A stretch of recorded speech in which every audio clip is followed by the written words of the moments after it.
When the frost took the last cow in Red Hollow, for the first time people stopped laughing at the smell that had wafted from old Martha Keller's house all summer. They called her a scavenger. Children held their noses as they ran past her plot.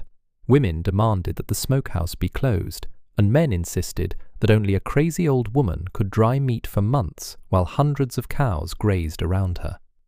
Everyone believed that in the winter, fresh meat would be available from any barn. But then the snow turned to ice. The cows could no longer reach the grass. Horses fell near the empty feed troughs. At night, the frost was so severe that trees split with a roar like gunshots. Every morning, new, motionless bodies were found in the pastures. Soon, almost nothing alive remained in the valley. Then people remembered the old woman and her stone cellar. They didn't yet know how much meat Marta had hidden underground. They didn't know why she'd begun preparing long before the first frost. And most importantly, they had no idea that the most terrifying enemy was no longer outside the village, but among them. Because when it became clear that Martha's supplies could save Red Hollow, someone tried to destroy them with fire. Then, in the snow, they discovered a cut fence, dozens of dead animals, and the tracks of a man who had deliberately driven the herd out into the deadly cold. Soon, another building caught fire, only this time, children were inside, and the door was locked from the outside. Who wanted to leave the entire village without food? Why did the man the villagers considered their salvation secretly wait for hunger to render them helpless? And what did Martha find in the snow-covered wagon that finally caused the truth to come out? This story is not just about an old woman who dried meat. It's about a winter that turned wealthy herd owners into hungry beggars. It's about a man willing to condemn his neighbors to death for the sake of power. And it's about a smell that the village laughed at all summer, until one day it became the only proof that people still had a chance to survive until spring. When the frost took the last cow in Red Hollow, for the first time people stopped complaining about the smell that had been wafting from old Martha Keller's house all summer. Before this, the smell was considered a disgrace to the village. It had hung over her plot since June, heavy, smoky, saturated with salt, fat, and warm meat. On windless days, it slid down to the main road, seeped into the open shop, clung to the clothes of passers-by, and forced the townswomen to cover their noses with handkerchiefs. Children cried that Marta had a whole flock rotting. The men at the forge argued over how long it would take before the smell would drive even the crows from the valley. Now the crows have really left the valley, but not because of Martha. They vanished along with the last warmth when snow covered the pastures with such a thick crust that the cattle could no longer reach the grass. First, the animals weakened. Then they began to collapse. Cows froze near empty feeders. Horses became unable to stand. Sheep huddled in motionless white heaps that had to be dug out with shovels in the morning. People tried to feed them straw from roofs, leather thongs, soaked sawdust and branches, but the cold consumed the animals faster than they could chew. By mid-January, there were no livestock left in Red Hollow except for Martha the old goat and 2 skinny mules at the post office. That evening, almost the entire village had gathered at Henry Bowen's store. It was cold inside, as Bowen was saving firewood for his family.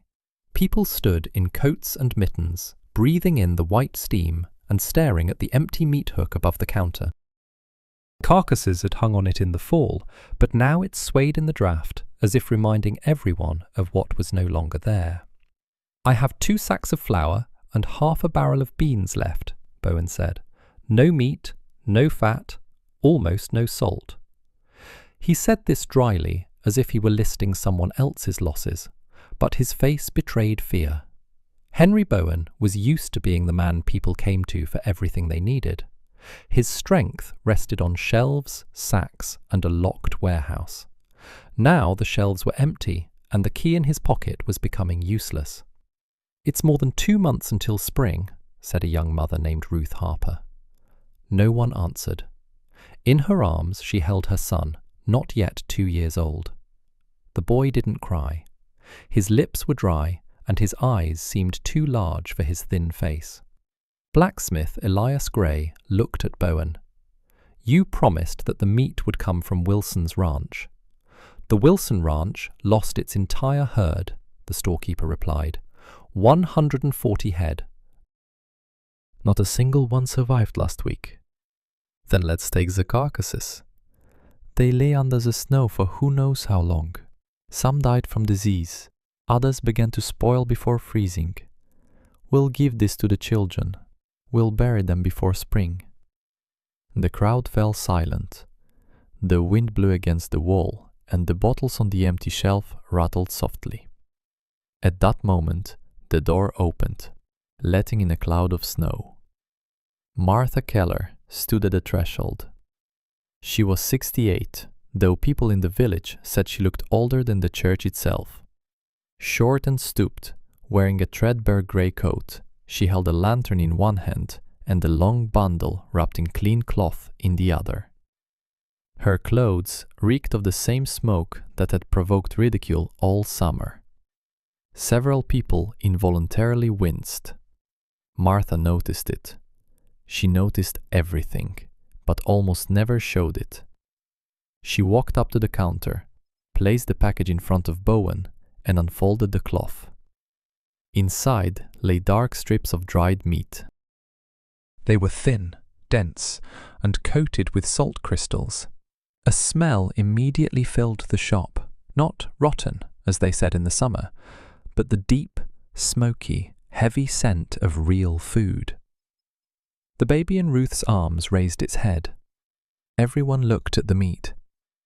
"Can I eat this?" asked the blacksmith.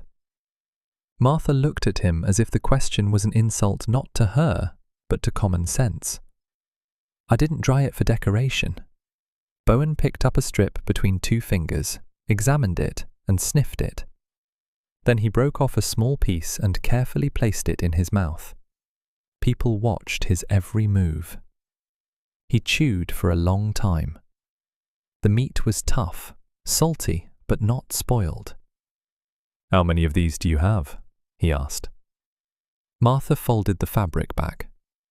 "Enough to make you finally stop laughing." 7 months earlier, Red Hollow had looked completely different. The valley was green, the stream flowed swiftly, and the pastures seemed endless. Cows stood belly deep in the grass. Wilson boasted that by autumn his herd would be the largest in the county. Bowen ordered sugar, coffee, and cloth from the railroad station. People were confident that winter would come as usual and then go, as it always does. Martha Keller did not share this confidence. She lived on the northern outskirts of the village in a low stone house built by her late husband. Behind the house stood an old smokehouse built of stone and clay. Smoke began billowing from its chimney in the first days of June and barely stopped until autumn. At first, no one paid attention. Martha bought 2 deer carcasses from a hunter, butchered them herself, and spent 3 days cutting the meat into long strips. She rubbed each piece with salt, hung them on wooden crossbars, and kept a low alder fire burning inside the smoker. The fire wasn't supposed to cook the meat, only dry it, slowly drawing out the moisture until the pieces became dense and dark. A week later, she bought an old cow that Farmer Briggs was planning to slaughter due to lameness. The butcher refused to waste his time on the skinny animal, but Martha paid a small fee, took the cow home, and did the work herself. That's when the smell became stronger. It floated above the road from morning until evening. Women walking to the stream quickened their pace. Children began to approach the fence and shout, "Martha is boiling old boots!" She didn't answer. She just continued cutting, salting, and hanging the meat. In July, Henry Bowen came to visit her. He sat in his carriage, unwilling to go near the smokehouse. Martha came out to him in an apron stained with salt and meat juice. "They're complaining about you," he said. "Who?" "Almost everything. The smell reaches the shop. Mrs. Wilson says she gets sick when the wind blows from the north." "Let him close the window." Bowen frowned. We're trying to make Red Hollow a decent community. People are building houses, opening a school, thinking about a church, and you've turned it into a massacre. Martha looked at his well-groomed boots, clean shirt, and horse covered with shiny skin. When the real frost comes, you can't boil decency in a cauldron. Bowen chuckled. We have hundreds of head of cattle. It's a 2-day journey to the station. We can buy fresh meat. No one needs to live like they're in a time of famine. Martha walked over to the smokehouse and adjusted the damper. It is precisely the people who are sure that hunger will not come again who are the first to die from it. The words quickly spread throughout the village. They were repeated in the shop, at the forge, and after Sunday services, not as a warning, but as further proof that old Keller had lost her mind. By August, her house had a new nickname, Stink Fort. Men said Martha was building a fortress against an imaginary winter. Women complained she was fouling the air. Children held their noses as they ran past. Even Pastor Samuel once cautiously suggested she dry meat only at night when people were asleep. Martha refused. She dried meat day and night. She bought old animals whose owners deemed them useless. She traded sewing for salt. She gathered juniper, alder, and dry branches. She cleaned the smokehouse, monitored the heat, and inspected every piece. Anything that smelled bad or was still damp inside was thrown out. The rest she put in linen sacks and carried to the cool stone cellar. By the end of August, there were dozens of bundles hanging in the cellar, but Martha didn't stop. She knew what others didn't, not because she could predict the weather, but because she'd already lived through a winter in which people were willing to kill for a piece of fat. She was 14 when the frost hit her parents' village in Wisconsin. The cattle died in the first few weeks, then the flour ran out, then the beans. Her younger brother began chewing the leather from his belt because his stomach ached from the emptiness. Their father went looking for food and never returned. In the spring, Martha found his hunting knife by the roadside, but she never saw his body. From then on, she didn't believe in full pastures. I didn't believe in rich barns. I didn't believe people who said there was enough food. She believed only in what had already been dried, salted, counted, and locked in her cellar. In early September, Martha noticed the first signs. Field mice began to enter the house earlier than usual. Geese fled south in low, hurried flocks. At dawn, the grass was white with frost, even though autumn was still several weeks away. And one morning, she saw Wilson's old bull standing by the fence, his back to the north, refusing to go to pasture. That same day, Martha bought 3 more mascaras. The village laughed louder than before. Nobody understood that she had already begun to count not meat. She counted the people she would have to feed in the winter. By mid-September, the smoke over Martha's plot had become constant. It rose from the stone chimney at dawn, trailed over the roof, and lay like a heavy grey stripe across the northern road. In the smokehouse hung deer sides, strips of beef, chunks of goat meat, and even fat, which Martha rendered separately and poured into clay pots. She left nothing that could survive the cold. Bones were dried for broth. Sinews were stored as dog food. The hide was cleaned and stretched over a frame. Where others saw an old animal and unpleasant work, she saw weeks of life.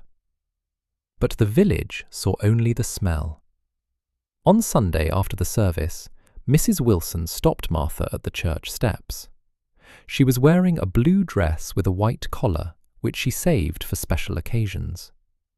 She covered her nose with a lace scarf, even though the wind was blowing in the wrong direction. "We can't stand this any more," she said loud enough for the others to hear. "The kids are waking up to the stench. My kitchen smells like smoke, even though the windows are closed." Martha looked at her round face, her thin gloves, and her husband standing behind her. Rancher Wilson owned the largest herd in the valley and was accustomed to considering his opinion law. "Your meat smells of smoke because I smoke it," Martha replied. "You sold me 2 old cows." Several men chuckled. Mrs. Wilson blushed. "We sold them to be slaughtered, not for you to poison the air for months. If you dry the meat too quickly, moisture will remain inside. It will rot in the winter."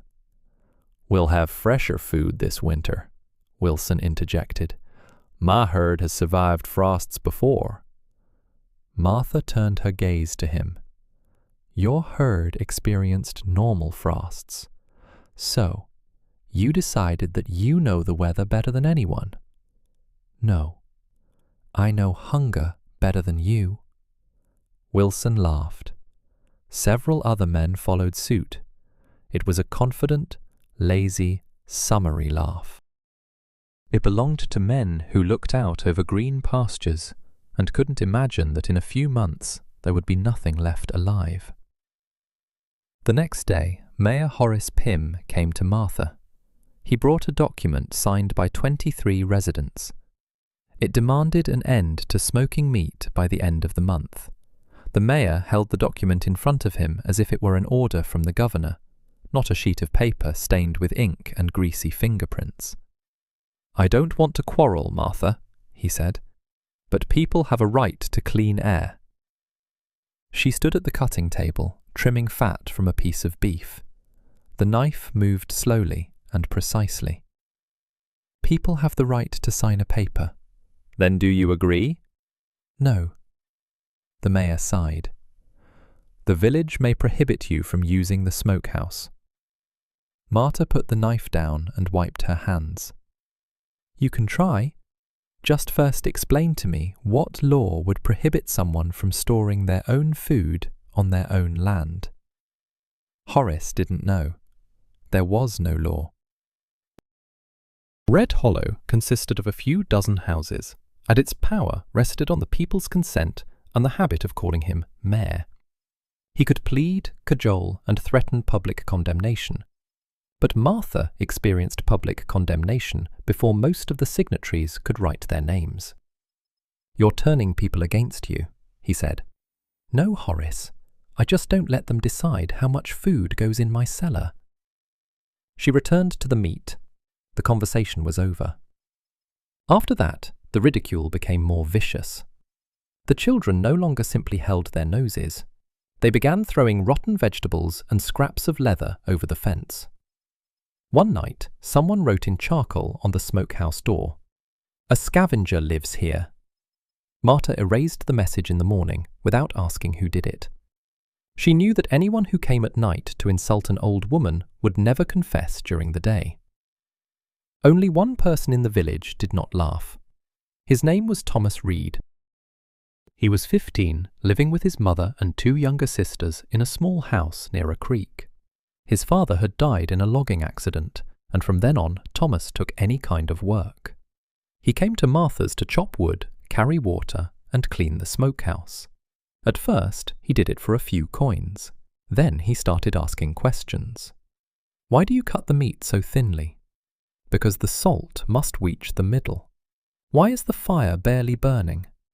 "Because we need smoke, not heat." "Why do some pieces hang higher and others lower?" "Fatty meat dries more slowly.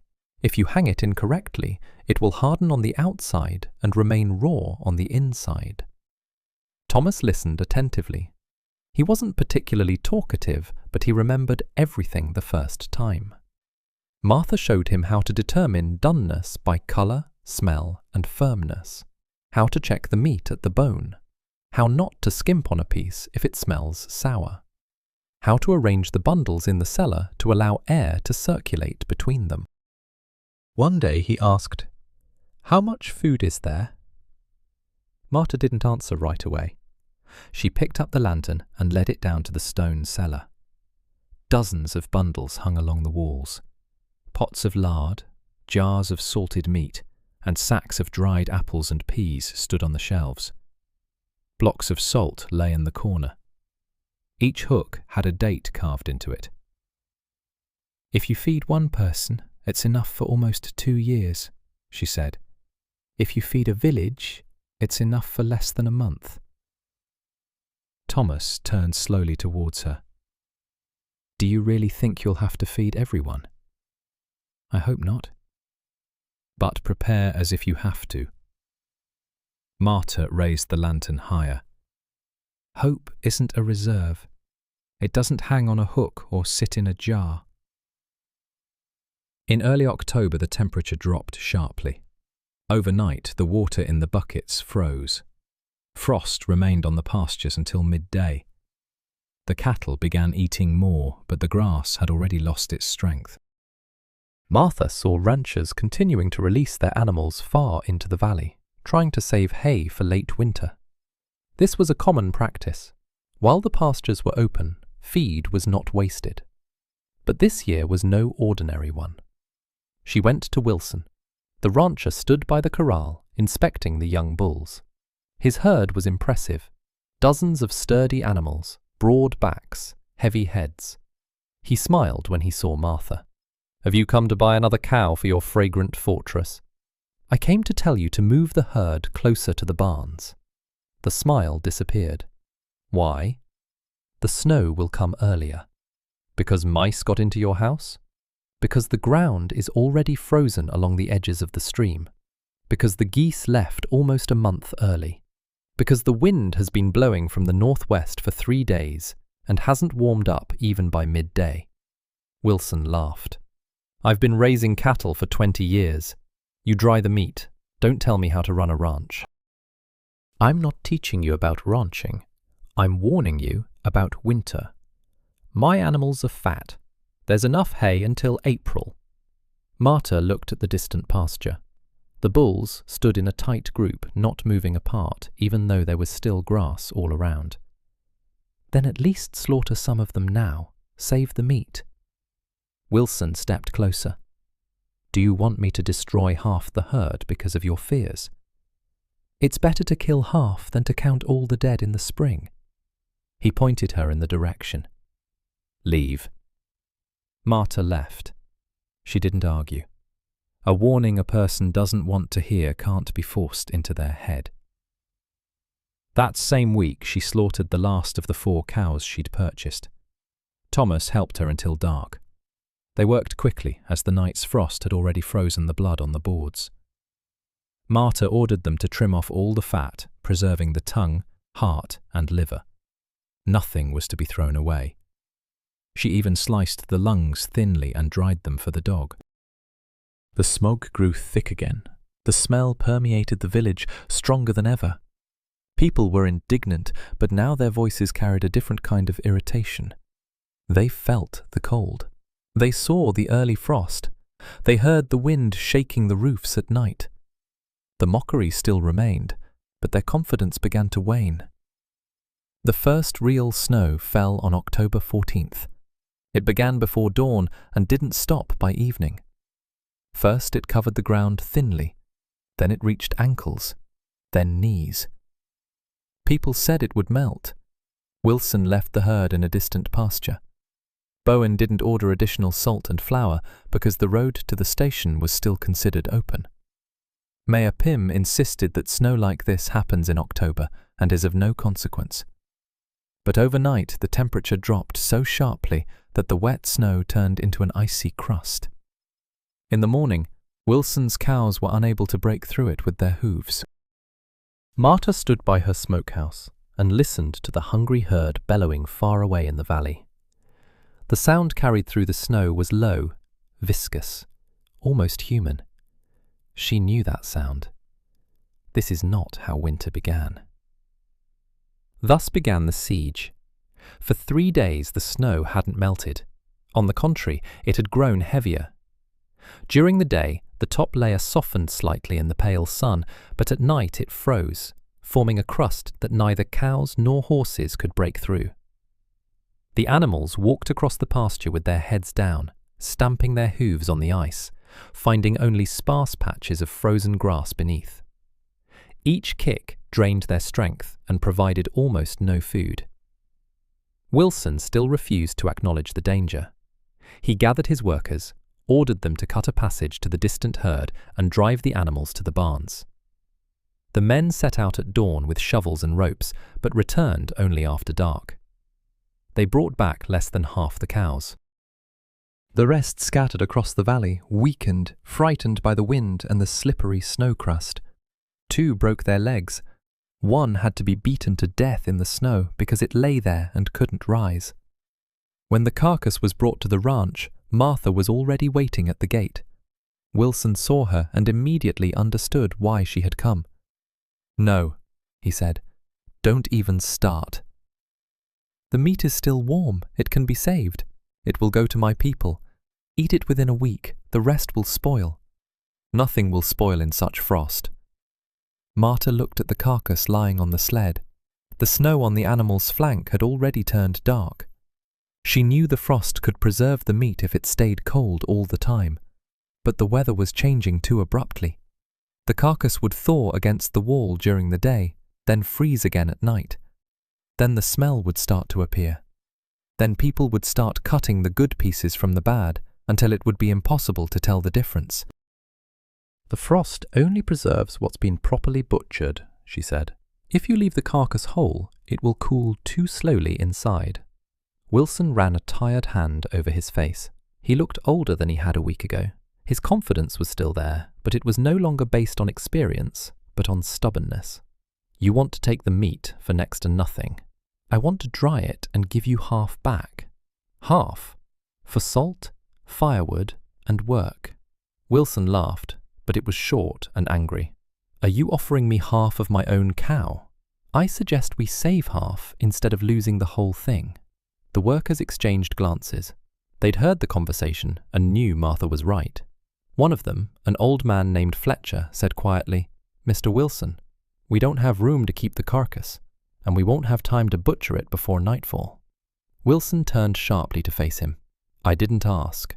But after a few minutes, he finally agreed. Not because he believed Martha, because he had no other choice.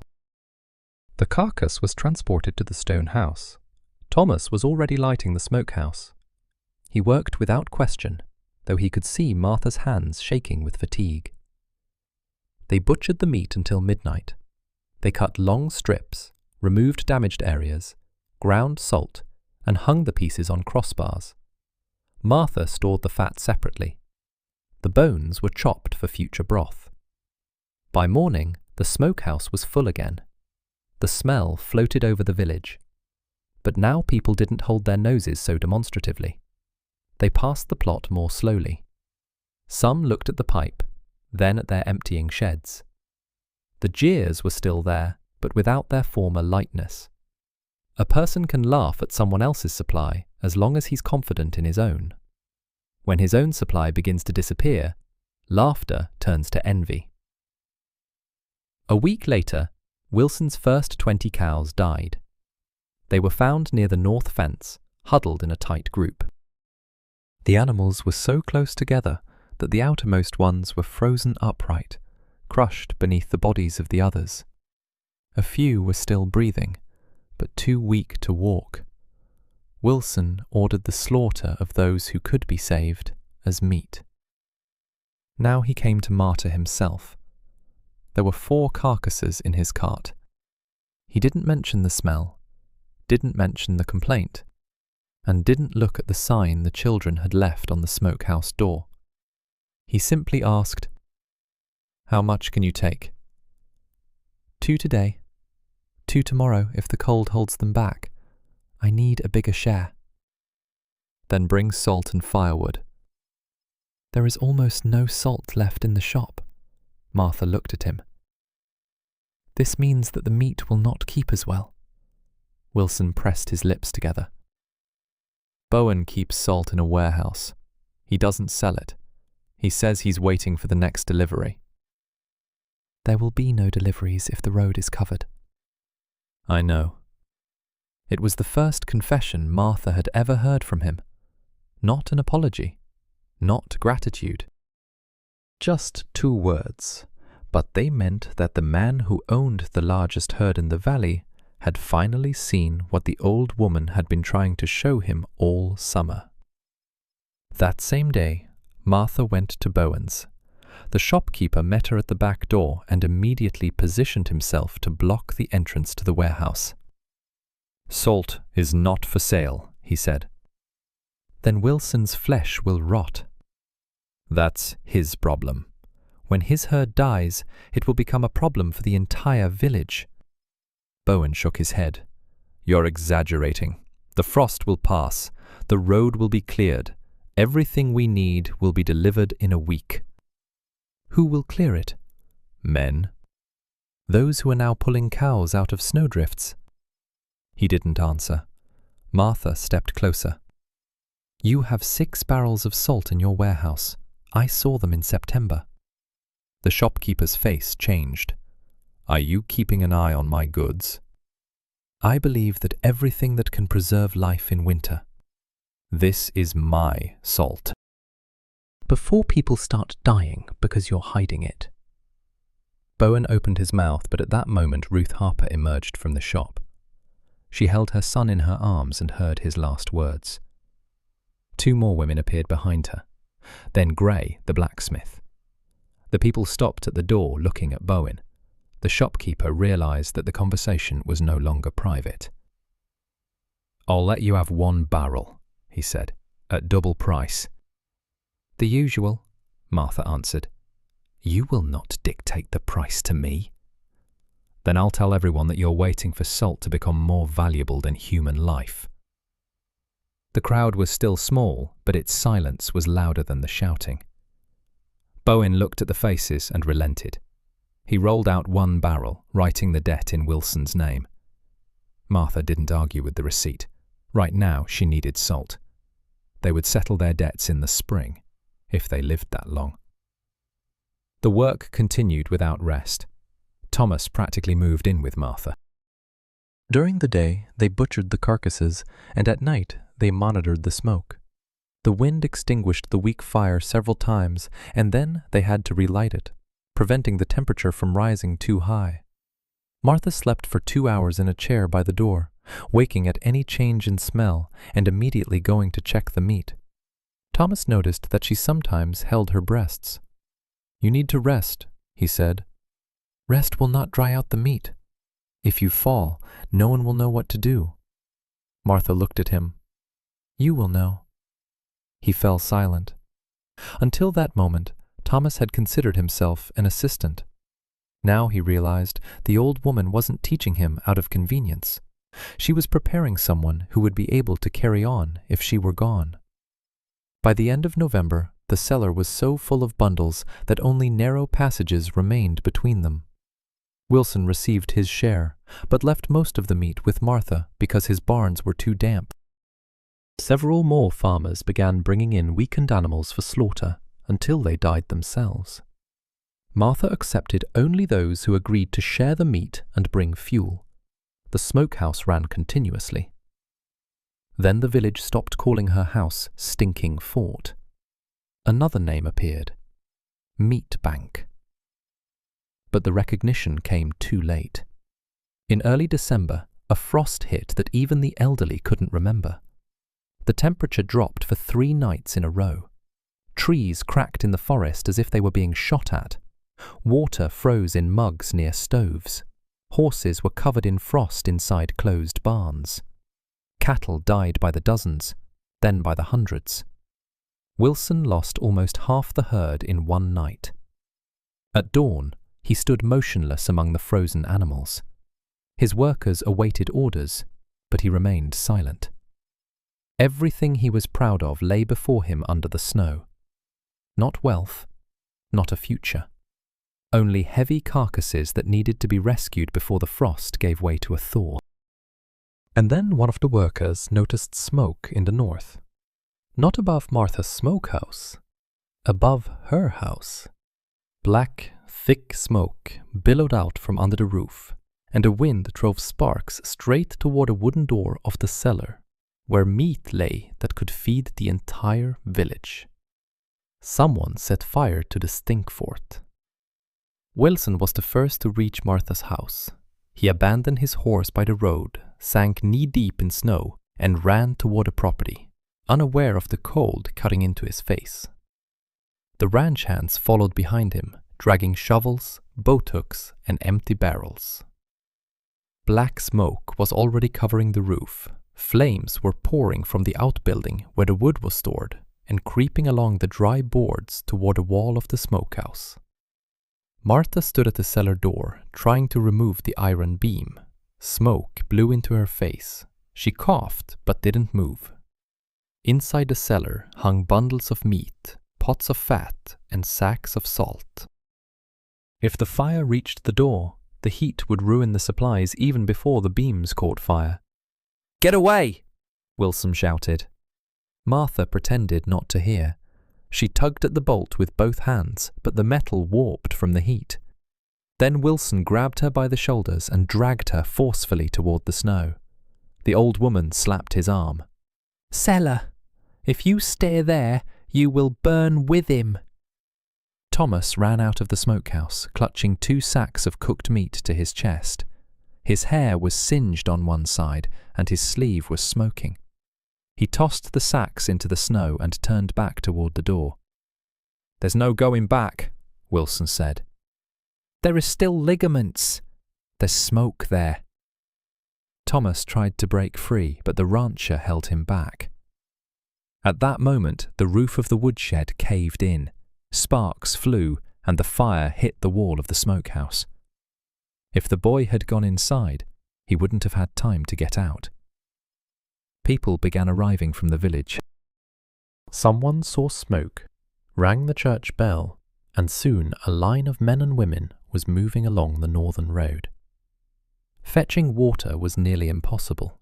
The wells were frozen, and what little they managed to melt froze in the buckets along the way. So they put out the fire with snow. The men shoveled it onto the walls. The women filled sacks with snow and pressed them against the cellar door. Blacksmith Gray wrapped a wet cloth around his face, crept up to the outbuilding, and with a boat hook pulled the burning boards from the stone wall. Martha knelt beside the salvaged sacks. She wasn't crying. She was just counting. Thomas had carried out 2 sacks. 3 more were in the house. The main supply remained in the cellar. If the stone vault held, the meat would be preserved. If the fire burned through the wooden door, they would lose almost everything. An hour later, the extension collapsed. The smokehouse was blackened. Part of the roof was burned away, but the stone walls remained standing. The flames didn't reach the cellar. When the last of the smoke cleared, Gray approached the door and placed his palm on the iron. "Hot, but not red hot," he said. "It should be intact inside." Martha stood up with Thomas's help. Her face was grey, her eyes watering from the smoke.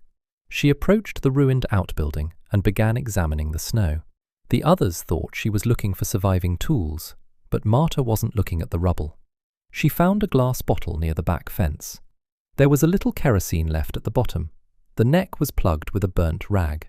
Wilson saw the bottle and turned pale. So it really is arson. The people fell silent. Until that moment, many had hoped the fire had been started by a spark from the smokehouse. That would have been a misfortune, a mistake, the result of endless work. The bottle changed everything. Someone had come in the night, doused the wood with kerosene, and set fire to the place where food for the entire village was stored. "Who knew how much was in the cellar?" Mayor Pym asked. "Now almost everyone knew," Thomas replied. Henry Bowen was the last to appear. He approached in an expensive coat, stopped at the crowd, and stared for a long moment at the blackened wall.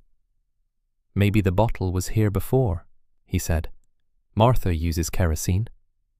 "I keep it in the house," she replied, "in a tin can."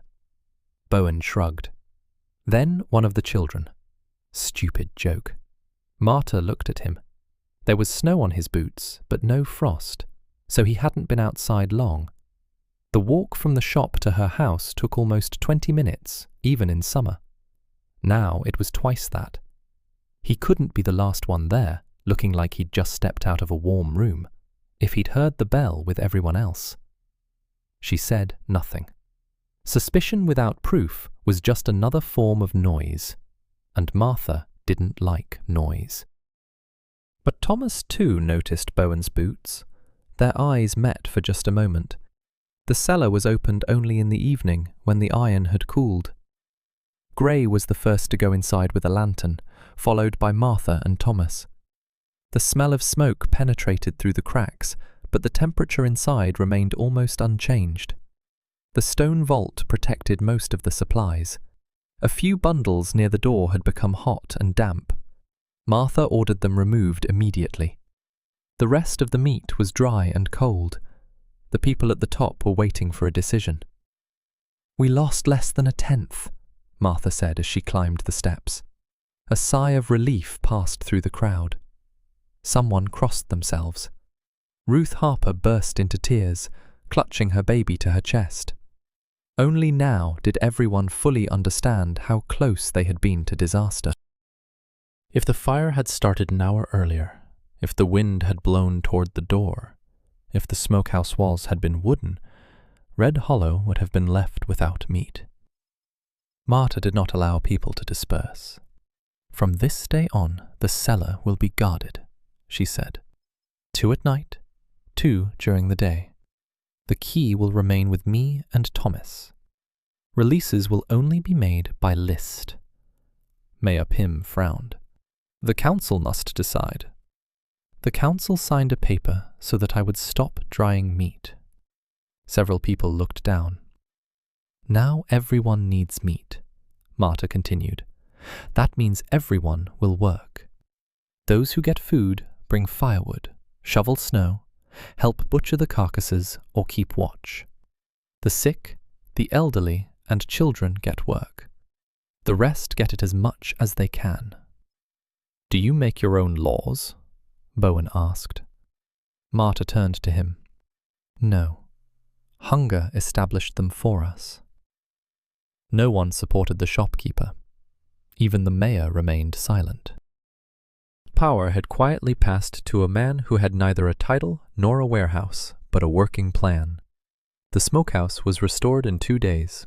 Wilson brought stones, Gray made new hinges and a damper, the women mixed clay, and the men erected beams. The smell of smoke once again drifted over the village. But now the people didn't complain. On the contrary, in the mornings they would step out onto their porches, inhale the smoke, and calm down. As long as smoke billowed from Martha's house, the meat would last. As long as the meat lasted, the village would have time. The frost didn't let up. Every day new carcasses were brought in from the pastures. Sometimes the animals were slaughtered on time. Sometimes they were found already dead, and then Martha herself decided whether the meat could be used. She would cut the carcass open at the joint, checking the color, smell, and temperature deep inside. If she was in doubt, she refused, no matter how much the owner argued. "Pity for meat kills people," she repeated. "One bad piece will ruin the cauldron." By Christmas, Wilson's herd had shrunk by almost a third. Other farmers had suffered even worse losses. The barns would fill with the roars of hungry animals, then quiet. This silence meant that the next cow would never rise again. The village switched to strict rationing. Each family was given a bundle of dried meat every few days. It wasn't eaten whole. Martha taught them to simmer the strips for a long time to create a strong broth. Then chop the tenderized meat as finely as possible and mix it with beans or flour. Fat was divided into spoons. It was especially important for the children, who were losing weight from the cold and the meagre food. Ruth Harper received her son's first pot of lard. She stood by Martha's desk, her eyes downcast. "I signed that paper too," she said. "I know." And she laughed at the smell. "I know." Ruth expected a reproach, but Martha handed her the pot. "Melt it into the soup, spoon by spoon. Don't give too much at once, my stomach's weak." The woman took the pot, but did not leave. "Why are you helping us after everything?" Martha looked at the child. "Because hunger shouldn't decide who was stupid and who wasn't. It kills both." In the last days of December, something feared since the beginning of winter happened in Red Hollow. One of the two mules at the post station died. The other was so weak that he could no longer pull the sled. The road to the train station disappeared completely. There was no help to be found. That same evening, Thomas came to Martha with a notebook. He counted the bundles, pots of fat and sacks of salt. Then he sat at the table for a long time, checking the figures. "If we issue it as we do now, it will last for 5 weeks," he said. "It will take longer until spring." "I know." "So let's reduce the portions." Thomas shook his head. "The children are already hungry." Martha looked at the fire. She knew he was right. The stockpile, which had seemed enormous during the summer, was melting faster than expected. Almost all the cattle had died. There would soon be no more carcasses. When the last cow died, there would be nothing left to smoke.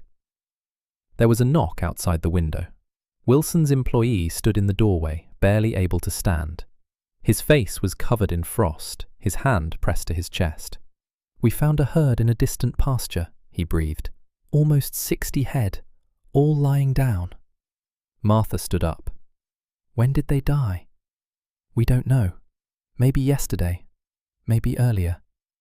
If the carcasses remained edible, this meat could save the village until spring. If not, people risked poisoning themselves with their last remaining food. But the worker brought more than just this news. "There were tracks," he said. "Human. Someone cut the fence and drove the animals out of the protected hollow just before the frost." Now it has become clear, the arson was not an accident. Someone in Red Hollow wanted to destroy more than just Martha's supplies. Someone wanted the village to be left without meat altogether. They set out for the distant pasture before dawn. Martha insisted, though Thomas tried to persuade her to stay. After the fire, she pressed her hand to her chest more and more often, and her cough deepened.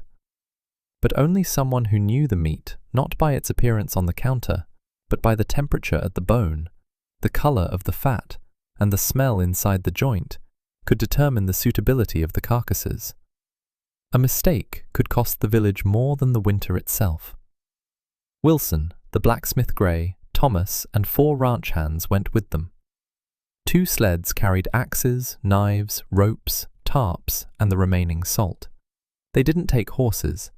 Live animals were too weak, and the road led through deep snowdrifts. The men pulled the sleds themselves, taking turns every few hundred steps. The snow crunched underfoot like breaking glass. The frost sank lower than anything they'd experienced this winter. They had to breathe through cloth, otherwise the air would burn their throats. Martha walked slowly but didn't stop. She looked not at the road but around, at tracks, broken bushes, the direction of the wind, and the snow near the fences. By the time they reached the low ground, the sun had risen, but it offered no warmth. The herd lay along the old creek bed. 60 cows, Wilson's recent treasure, were now motionless, dark mounds covered in frost. Some lay on top of each other. Others lay frozen on their sides, necks stretched out, as if they were struggling to rise. Wilson stopped at the first carcass.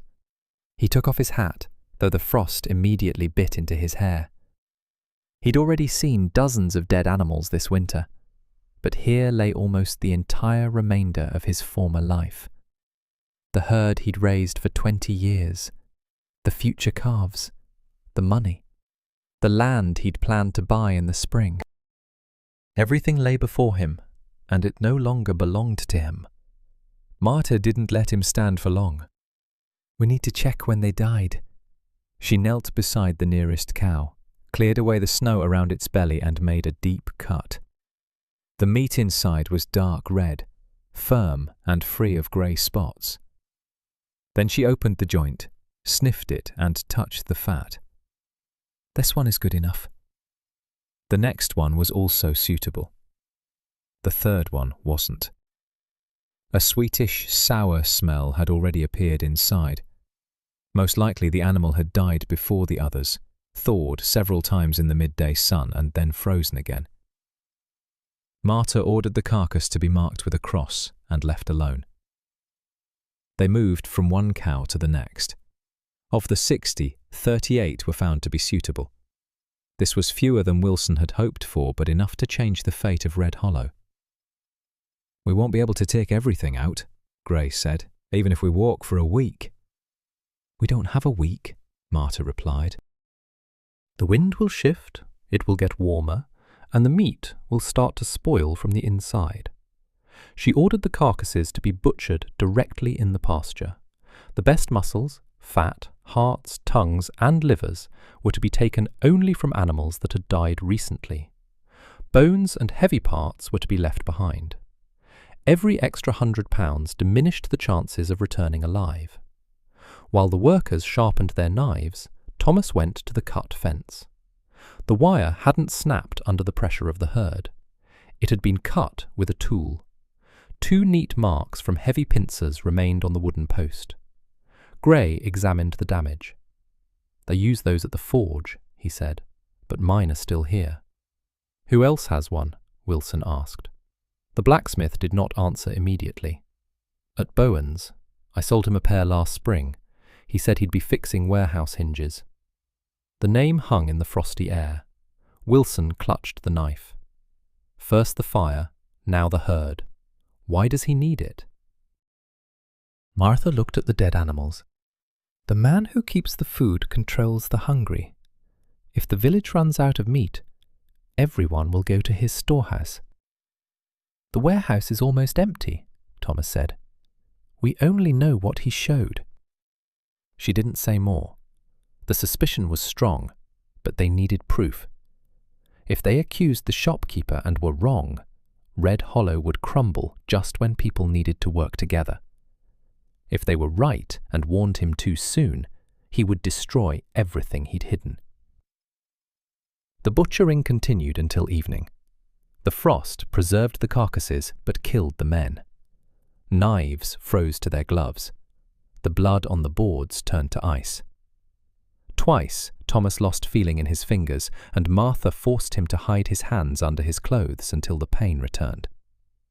One of the workers cut his palm, but the blood around the wound froze almost immediately. By sunset, they had loaded both sled boxes. They contained more meat than the men could haul through the deep snow. Marta understood this, but leaving any usable pieces among the dead herd was nearly impossible. They set off back, and within minutes realized their mistake. The sled was getting stuck. On the climb up from the lowlands, the men pulled together, but the runners barely moved. The frost was intensifying. The village was several miles away. At this rate, they wouldn't return before midnight. "Leave half," Gray said. Wilson looked at the meat. "We won't come back for him. The next storm will cover everything up. If we don't leave, we'll stay here." Martha silently removed several heavy pieces from the sled. Wilson turned away. Then he began unloading them himself. The meat was placed on a tarp, hoisted into the branches of a low pine tree, and tied with rope to keep the wolves out. Thomas marked the spot, looking 3 times at the crooked trunk and the rock protruding from the snow. They walked back faster, but the wind began to stir up a dusting of snow. At first it crawled along the ground, then rose to their knees, then to their waists, obscuring their tracks. Marta stopped several times, trying to determine their direction. Finally, a light appeared ahead. They decided it was a lantern near the last house and turned toward it. The light moved. He kept disappearing and reappearing between the drifts. Then the screeching of wheels was heard, impossible on the snow-covered road. Gray raised his hand, ordering everyone to stop.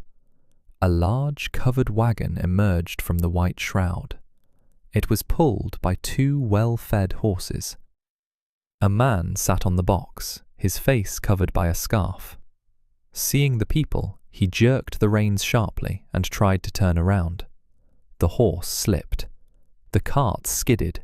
The rear wheel struck a stump hidden under the snow, and a wooden box fell out from under the tarpaulin. The lid cracked.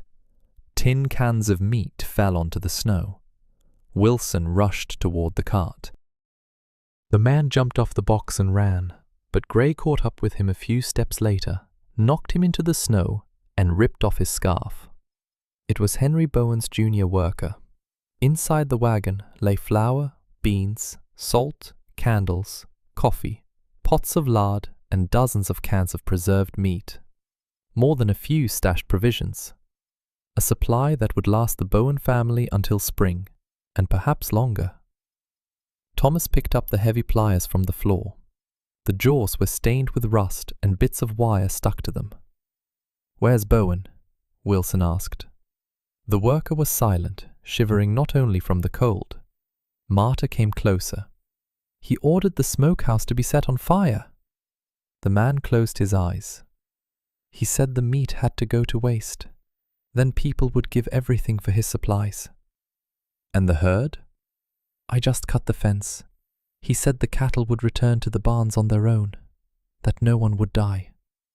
Wilson grabbed him by the collar. "You drove my animals out into the open before the frost." "They paid me. I didn't know it would be so cold." Martha glanced at the wagon. Bowen was transporting supplies out of the village while the men butchered the dead cattle. So he realized the trail could lead back to him. Perhaps he was planning to hide the food in the old hunting lodge and return later, when hunger grew stronger. But if his worker was here, the question remained, where was the shopkeeper himself? The answer came when they saw an orange glow over Red Hollow. This time it wasn't Martha's house that was on fire. The fire rose above the school where women and children stored their daily rations of meat. Nearby stood a church where families had been relocated from their frozen homes. Bowen decided to destroy the last of the common stock, and with it all evidence that the village could survive without his store. When they saw the fire above the school, their fatigue vanished. The men abandoned the sled loaded with meat by the roadside and ran toward the village. Martha moved more slowly, but Thomas held her arm, not letting her fall behind. Gray drove Bowen's wagon. The bound worker was placed inside next to the supply crates. Now they had not only a confession and a pair of pincers, but also proof of why the shopkeeper wanted to condemn the village to starvation. The school was burning on the west side.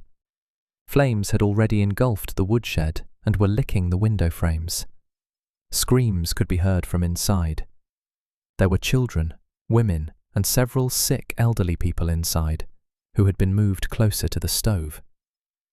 The door was locked from the outside with an iron chain. Bowen didn't just set fire to the stockpile, he locked the people inside. Wilson was the first to reach the door and struck the chain with an axe. The iron held. Gray pushed him aside, shoved a heavy crowbar under the link, and leaned his entire weight on it. The chain tautened, but the lock didn't budge. Someone was pounding on the boards behind the door. Smoke was already seeping through the cracks. "Forge!" Gray shouted. "We need a hammer!" There was no time. Thomas rushed to the side window, smashed the glass with the handle of his knife, and tried to climb inside. Thick smoke billowed out of the opening. Marta grabbed him by the jacket. "Cover your face and crawl along the floor. It's hard to breathe up there."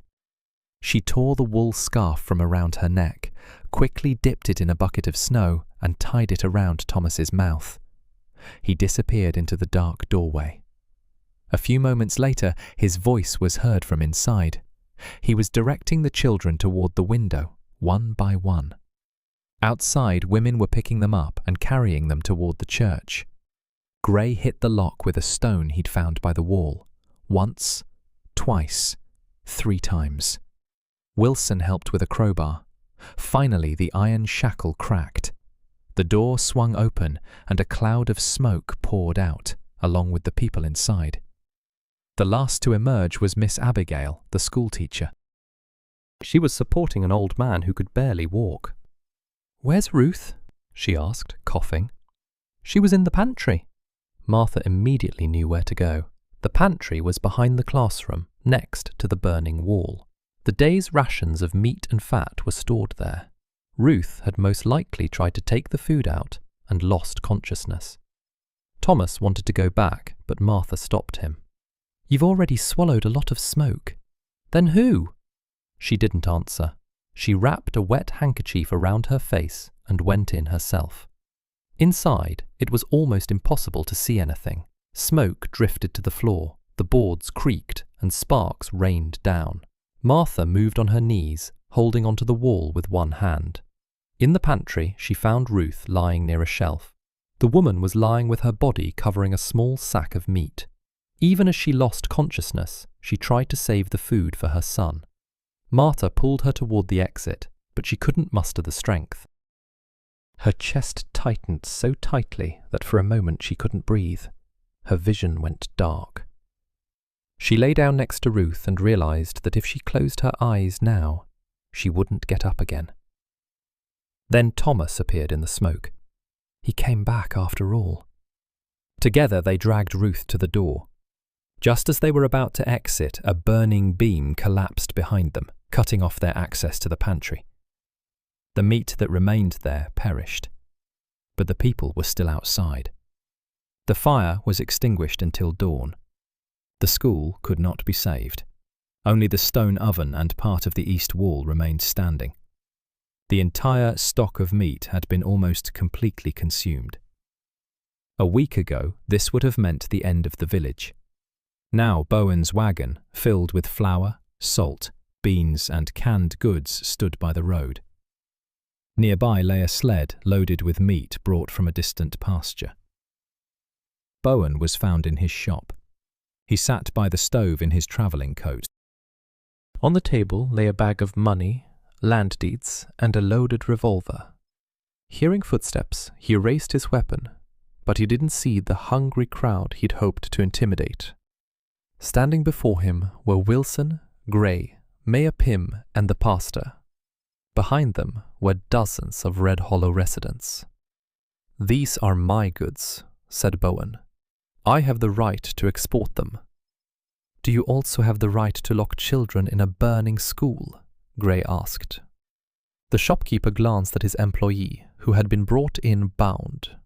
Then he saw the pliers and realized there was no point in denying it. "You don't understand," he said. "If we handed everything out at once, people would gobble up the supplies in a week. We needed order." "You wanted the price," Martha replied. She stood by the door, leaning on Thomas's shoulder. Her face was covered in soot, her hair singed, but her voice was even. "You wanted the meat to go to waste. You wanted the cattle to die. Then every can in your stash would be worth a house, land, or a human life." Bowen raised the revolver higher. "No one will take what's mine." Nathan Gray, standing to the side, threw an iron poker into the stove. The crash made the shopkeeper flinch. Wilson stepped forward and knocked the weapon out of his hand. A moment later, Bowen lay on the floor, and Gray was binding his wrists with the very chain that had locked the school. The trial didn't take place immediately. Bowen was kept under guard in the church storeroom until spring. His goods were added to the general inventory. No one received more than the other. The flour went to children and the sick. Martha inspected the meat from the distant pasture and divided it into 3 parts. One was smoked in a restored smokehouse. The second was boiled immediately, and the third was left frozen in a stone cellar. Now the whole village was working at the smokehouse. People who complained about the smell in the summer chopped wood, carried salt, and stood by the smoke at night. Wilson himself turned strips of meat on the crossbars. Mrs. Wilson cleaned the fat and poured it into pots. Mayor Pym guarded the cellar. No one called Martha's house a stinking fort anymore. Winter didn't give in easily. In February, another snowstorm arrived. It buried the pastures and carried off 2 people from the neighboring valley. But Red Hollow held out. Every house made broth from dried meat. The children were given lard. Small dark strips of meat lay on the communal tables, chewed slowly without wasting a crumb. Marta barely left her bed after the fire. Her heart hadn't forgiven her for the smoke and cold. Thomas brought her notes on his supplies, and she corrected his calculations, explaining which bundles to use first and how much salt to save for spring. "Now you know enough," she said one day. "No," he replied. "I'm still asking you." Knowing enough doesn't mean not asking. It means understanding that you might need an answer when no one is around. At the end of March, the snow began to settle. Then water began to flow across the roofs. A few days later, the first land appeared on the southern slope. People came out to watch it in silence. Spring didn't come as a holiday. It came as permission to believe in tomorrow again. Of the hundreds of head of cattle in the valley, fewer than 2 dozen survived. Red Hollow lost its wealth, but not a single child to starvation. When the road reopened and sleds with provisions arrived from the county town, visitors expected to find a cemetery. Instead, they saw smoke rising from a stone smokehouse and people hanging the last strips of meat. Bowen was taken away by county authorities. He was found guilty of arson, attempted murder, and destruction of property. The store was sold, and the proceeds were divided among the families who had lost their livestock and homes.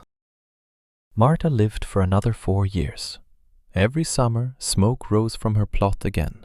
Only now the smell didn't cause complaints. It meant the village was preparing.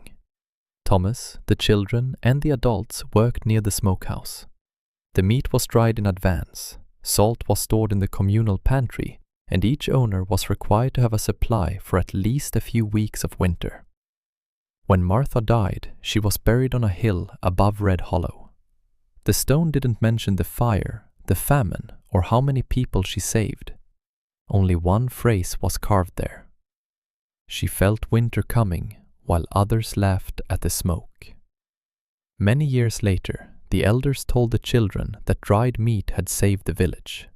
But Thomas always corrected them. The meat was just a reserve. Red Hollow was saved by an old woman who refused to let other people's laughter convince her that a full pen was more important than a full cellar.